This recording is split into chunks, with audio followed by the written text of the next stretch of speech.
Imagine Ted Decker's Circle series, without the Christian allegory.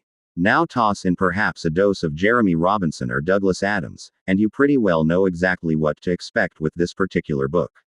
You've got the man who goes to sleep in one world, and wakes in another, Circle series.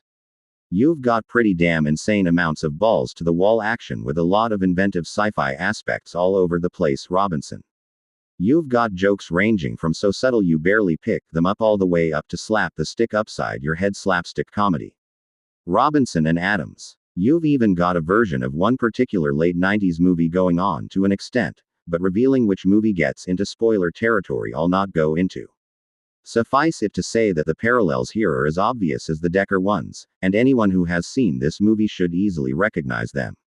And yet, Weaver still manages to craft a compelling tale uniquely his own, one full of both action and heart, and one that will make you ponder things you may have pondered before, but in newer ways. Yes, at 600 plus pages this is a tome, but it is a fun one that tells a complete story and doesn't really feel repetitive, or that any group of scenes could be left out and still tell the same story with the same depth, so I would thus argue that it is exactly the right length. Even if it is my longest read of the year so far, and even if Weaver did forget to warn me about its length before I picked it up. And even if the base apparently real science underpinning the entire book does sound like something out of Idiocracy.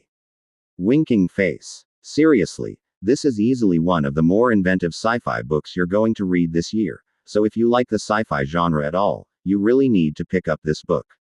If you like action at all, you need to pick up this book. Truly one of the early standouts of 2025. Very much recommended.